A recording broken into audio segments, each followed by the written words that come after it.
Okay, so we've already gotten to the beginning of the war. We learned how Hitler was allowed to continue to aggressively expand through the process of appeasement. All right, but finally, when Hitler orders the invasion of Poland, France and Great Britain are forced to declare war on Germany, beginning World War II. All right, one thing that's important to note here is that when the Germans started this war, when they invaded Poland, at that point they had built up really the best military probably in the entire world. Right, they had increased their technology. They had an outstanding air force, the best tanks in the world. All right, some of the best machine guns. All right, a very, very large army. And once again, they're still a country with a very large population. So as they're using this blitzkrieg style of attack, all right, it's a style of fighting based on speed and strength. All right, sort of just like in actual football when you're blitzing the quarterback. All right, so in Poland and in other places, when the Germans attack, the first step of the blitzkrieg is to send the planes in and to bomb. As soon as these planes have bombed, tanks are going to immediately follow. Immediately following the tanks, we're going to have small groups of ground forces that are going to be given the freedom to make decisions on their own and to move as fast as they possibly can. So this is very different than the style of fighting in World War I. Okay, as soon as Germany invades Poland, they're then going to move and invade Finland. All right, by April of 1940, they also invade Denmark and Norway. All right, but while all this is going on, the big prize for Hitler is invading France. Right, the Germans really did not like the French. All right, they blamed the French for punishing them in the Treaty of Versailles. And also, if you remember in World War I, that war was started when Germany invaded Belgium and eventually invaded France. That's really where a lot of World War I was fought. So the Germans are going to now invade France, but are they going to invade directly on the French and German border? No, the French were prepared for that. The French had built up this incredibly intricate system of defense. Right, they built forts all along the border with underground tunnels that stored airplanes and tanks, trains going from station to station to move troops quickly. And the French had also moved a lot of their troops on the French and German border. So where is Germany going to invade France? They're going to do it the same way they did in World War I. Maybe the French should have thought about this. All right. So, May of 1940, Hitler invades the Netherlands, Belgium, and Luxembourg. All right, he invades these three countries, three little small countries, kind of on the way to invading France. All right, the French, for some reason, didn't think that the Germans probably would invade them in this way. Or they didn't think that because there was a very, very thick forest right on the border of France and Belgium. It's called the Ardennes Forest. The French thought there's no way the Germans can actually maneuver their troops through these tall trees. They can't get tanks through there, but that's exactly what the German troops do. They move into France. They're going to overwhelm the French. All right, some of the French are going to fight back, but they're not going to be able to handle the blitzkrieg attack of the Germans. Some of the French are going to be, a lot of them are going to be unorganized. They're going to immediately fall back, and the Germans are going simply to overwhelm them. The Germans are going to take France. All right, so by the end of May of 1940, Hitler now has taken, or really by June of 1940, Hitler now has completely taken the Netherlands, Belgium, Luxembourg, and now France. All right, so who's left? Who is left in Europe for Hitler to conquer? All right, the only country at this point that has actually declared war on Hitler, on the Germans at this point that is left are the British, right, with the United Kingdom. All right, so is Hitler going to try to invade Britain? All right, he plans on it. All right, they actually have plans to do this. However, before they can send troops across the English Channel, all right, they are going to start bombing, all right, just like they did in all these other places with their plan that they call Blitzkrieg. All right, so they start trying to bomb the British. They're going to be bombing the cities of London, bombing cities all over England. All right, they're doing so much bombing that families living in London are going to be sending their kids to the countryside. There are bomb shelters being built. Much of the city is going to be destroyed by the Germans. This is actually, if any of you have ever seen the Chronicles of Narnia, the reason those kids went to that old guy's house is because the Germans were bombing London at this time. All right, luckily for the British, all right, their Air Force is going to do just enough to hold the Germans off. So the Germans are still bombing, but the British Air Force is going to shoot down just enough German planes that Hitler decides, you know what, maybe we will hold off on our invasion of Britain. All right, so at this point, the British have held off the Germans from invading them. So you can see the British Isles with the United Kingdom and Ireland. They're over there. They're not yet controlled by the Germans. Basically, everyone else in Europe now has been conquered, all right, or is allies with the Axis powers, with France or with the Germans and the Italians. All right, the Spanish wanted to remain neutral, but they were allies with Hitler as well. Switzerland is also going to remain neutral in this. They were able to keep that neutrality. All right, so moving forward, and once again, this is the Battle of Britain. All right, you guys may want to pause right here and write down what's going on here with the Battle of Britain, where the Germans are trying to bomb British cities, but they're held off. All right, here's some pictures from the Battle of Britain. All right, so where is Hitler going to turn to next? All right, the first place he's going to turn to is in Africa. All right, the British, while they're able to hold off the German attack from actually invading their homeland, the British are going to be fighting the Italians and the Germans in northern Africa. Okay, so winter of 1940, 1941, the only place there's fighting going on in Europe at that point is actually going to be in Africa. All right. Hitler now is also going to turn to the east. All right. If you remember, who did the Nazis hate more than anyone? All right. Some of you might be saying Jews, but in reality, it's communist. Okay. The Soviet Union is a communist country. Up to this point, Hitler and Joseph Stalin, the premier, the dictator of the Soviet Union, they had signed a peace treaty or a non-aggression pact. All right, they had signed this treaty. Neither one of them trusted each other, but they pretended like they did. They signed this peace treaty. Hitler never planned on keeping his end of the bargain. He said, I'm going to make sure that I don't have to fight the Soviet Union until I'm ready to. By the June of 1941, Hitler is now ready to invade Russia. All right, they're going to use their strategy of blitzkrieg. They're going to advance very, very quickly into Russia. All right, they are absolutely whooping up on the Russian soldiers. They are pushing the Soviets back. The Soviets are just retreating. So the picture you see right here on the right, that's the common scene, all right, in the summer of 1941 in Russia.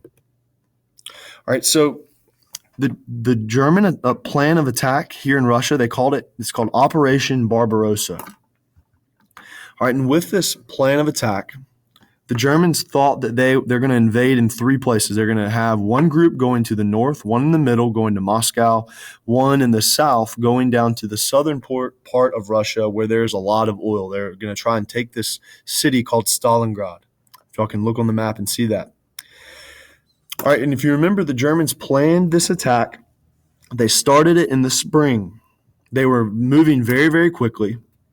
All right, the soldiers thought they were going to completely conquer and have Russia surrendering really by the fall. They thought that they were going to move so quickly that this was going to be an easy attack. All right, through the summer, they were completely successful. They were moving very, very quickly. All right, the Soviets were in retreat. However, if you remember, a couple things we talked in the past when we've talked about Russia. All right, first of all, it's huge. All right. So even though the Germans are advancing very, very quickly, all right, they still have only made their way about halfway to each one of these three key areas. Secondly, there's a ton of people in Russia, right? Stalin also does not really care how many of his people have to die in order to defeat the Nazis. All right. The third thing, it rains in the fall, and by the late fall in Russia, all right, it freezes over. It gets really, really cold there. All right. So the German soldiers who had left in the springtime, they were only wearing spring jackets, rain jackets, light clothing. They thought they were going to advance very quickly and win. They thought they were going to get resupplied if they needed to. However, they're going to get slowed down by the mud in the rainy season, and this mud is going to turn to ice by the end of the fall. The Germans are completely slowed down by the cold. Once again, also, Russia keeps sending more and more people to the front lines to fight. It seems like every single time a German kills a Russian soldier, there's two more right there in their place. All right, at this point, though, the Germans are still winning. All right, so this is when we now see the entrance of the United States. All right, up to this point, the United States has tried to remain neutral. All right, we are practicing this policy of isolationism. Even so, we did not particularly like Hitler. We are supporting the Allies in this fight. All right, we also, for a long time, had supported the Japanese. However, when the Japanese started fighting against the Chinese in the early 1930s, we slowly began supporting the Chinese. All right, we're going to give aid to China. We're also going to stop giving oil to Japan. So by 1941, the Japanese now, they don't see any way that their war against China is going to end as long as we are helping out the people they're fighting and as long as we are not giving them the oil that they need. They feel that they need to attack us. They feel that they need to do something so that we will stop helping out the Chinese. All right. Their theory here is that if they can attack us hard enough and strong enough with one blow, maybe they can wipe out our military, our Navy in one single blow. They're going for the knockout punch. They think if we can have one attack that's strong enough, maybe the United States will just give up. So they plan an attack, and on December 7th, 1941, it's on a Sunday morning, the Japanese are going to attack the U.S. naval base at Pearl Harbor in Hawaii. All right, this was an early Sunday morning. Most of the soldiers were either sleeping off from partying the night before, or they were at church.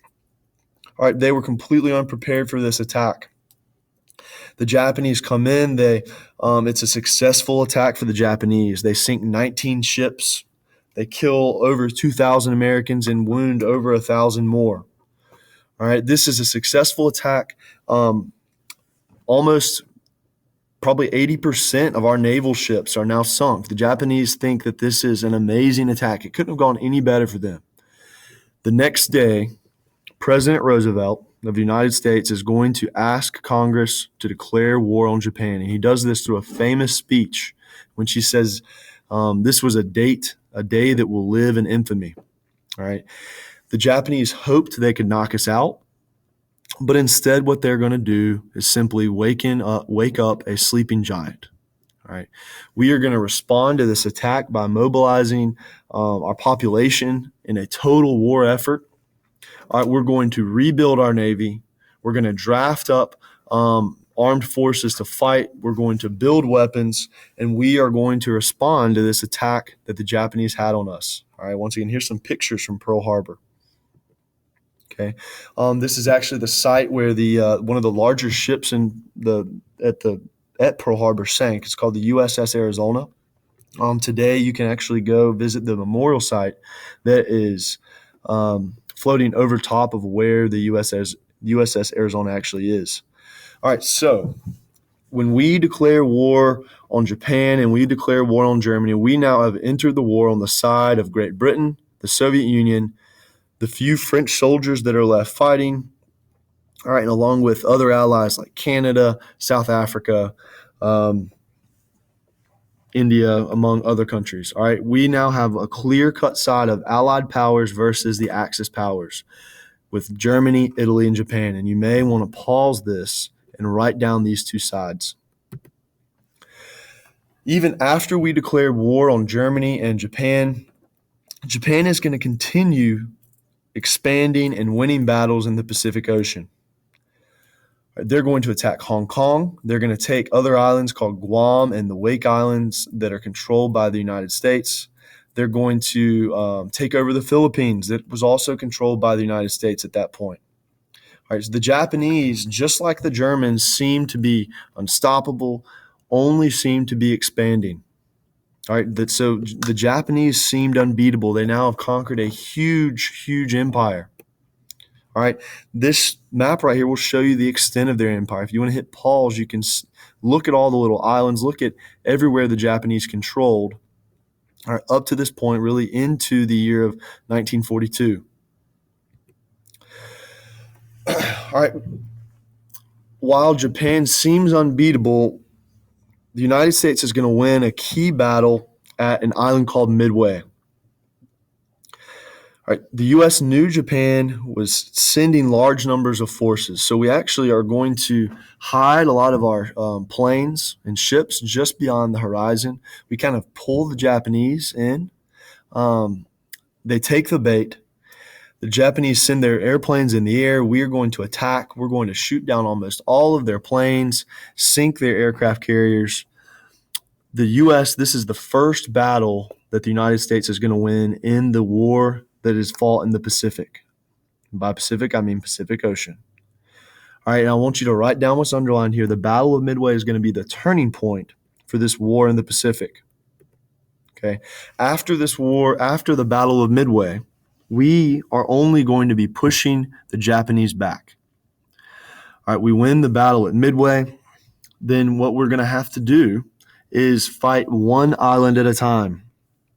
All right, so the United States adopts this policy called island hopping, and you might want to write that down, where literally we are going to go from island to island because the Japanese have expanded and conquered all of these little islands, and we're going to have to fight and push the Japanese off of each one of these islands before, ultimately, we can invade Japan. Okay, this is hard, slow fighting. All right, we're fighting on islands that are tropical, jungle islands sometimes. They usually involve us landing on the beach, taking the beach, pushing the Japanese back, and fighting that way. All right, I always like to ask my classes, would you rather be fighting the Japanese in the Pacific, or would you rather have been in the Army and sent to go fight with the other Americans that were fighting the Germans over in Africa and eventually in Europe? A lot of times, my students like to say they would rather be on a tropical island in the Pacific Ocean. I would argue you would absolutely not. All right, the conditions for the American soldiers fighting the Pacific are not very good. All right, a lot of times it's going to be hot, over 100 degrees, and very, very humid. They're fighting on sometimes tropical islands that are jungle islands. Sometimes they're on islands where it rains nonstop. All right, we're going to have diseases spreading throughout the American troops. All right, they're also not going to be very well supplied. There are a lot of times where we were not able to get our troops in the Pacific supplies. So a lot of times they run out of food. Sometimes they run out of drinking water. They even run low on ammo. Also, the Japanese are a completely different enemy than the Germans. The Japanese, for hundreds of years, were taught that it was an honor to die on the battlefield, and it was dishonorable to be taken as prisoner. All right, the Japanese also were brainwashed into thinking that the Americans were going to torture them to death if we captured them. So the Japanese were willing to fight to the very last man. Even if the battle was clearly already over, the Japanese were going to keep fighting until they were all dead. All right, this is a lot different than the Germans. The Nazis may have fought hard, but if the battle was over and they had lost, it was pretty normal for them to surrender. The Japanese never did that. All right, so psychologically, the war in the Pacific is going to be a lot tougher in a lot of ways than the war in Europe and in Africa. All right. So now let's go back over to the theater over in Africa and Europe. When we entered the war, we did start fighting in the Pacific, but we also were going to go help out Great Britain. The first place that we're going to be able to help them fight is in Africa. All right, we are going to send troops to fight the Germans in Africa. The main effect that this is going to have is it's going to cause Hitler to have to focus his attention away from the war between between the war with the Russians. Okay, so the Soviets are going to finally be able to win and defeat the Germans. There's a famous battle in the city of Stalingrad. The battle went on for over a year and a half. After that long fight, finally the Soviets defeat the Germans and start pushing the Germans back. All right, just like Midway was the critical battle in the Pacific where the United States started winning there, Stalingrad is going to be the critical battle in Europe. All right, where the Allies, from that point on, the Allies are only going to win, and the Soviets are only going to be pushing the Germans back. So now the Axis powers are losing on both ends. All right, next up we have D-Day. This is the Allied plan to take back France. All right, they're going to invade France at a region of France called Normandy. So the Allies, and when I say Allies, I mean the United States, Great Britain, a few French troops, all right, the Canadians, all right, other countries were involved as well. All right, we're going to invade Normandy. This is going to be the largest land and sea attack in history. All right. A lot of lives are going to be lost here. It's really, really hard fighting. However, the Allies are going to take the beaches in Normandy. They're going to land in France. And from this point on, we're only going to be pushing the Germans back from that direction. All right.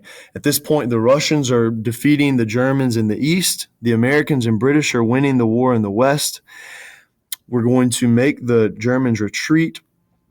Finally, in April of 1945, the Russians have surrounded Berlin. And on April 29th of 1945, Hitler commits suicide. The Germans surrender. The war is over in Europe. The Allies have won. However, they're still fighting in the Pacific. In the Pacific, we had continued island hopping until we took the island of Okinawa. This was the closest island to Japan. Each one of these battles in the Pacific had been terrible. Tons of American lives lost. All right. To give you an idea of how hard the Japanese fought, the last Japanese soldier did not surrender until 1976. He was a guy who was stranded by himself in a cave on an island. He didn't even know the war was over. But that just gives you an idea of how hard the Japanese are willing to fight. When we took the island of Okinawa, all right, we prepared for the land invasion of Japan. Our President Truman at this point, his advisors told him that invading Japan would cost us at least 500,000 American lives, not to mention the millions of Japanese that were sure to die in this fight as well. So at this point, President Truman decides to use these brand new weapons that scientists have been working on for over a year at this point, these new atomic bombs. All right, and President Truman is going to decide to drop these bombs on Japan, hopefully to end the war. This is one of the most controversial decisions of the 20th century. However, when these bombs drop on the two cities of Hiroshima and Nagasaki, the Japanese surrender on September 2nd, 1945. Okay, the war is going to be over. Right?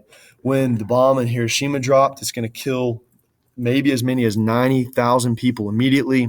The bomb on Nagasaki, possibly as many as 70,000 immediately. However, the Japanese are going to surrender. Okay, the war is now going to be over. As you can see, Nagasaki was completely destroyed by this bomb. All right, but the war is now over. All right, the Allies now have a total victory both in Europe and in the Pacific Ocean.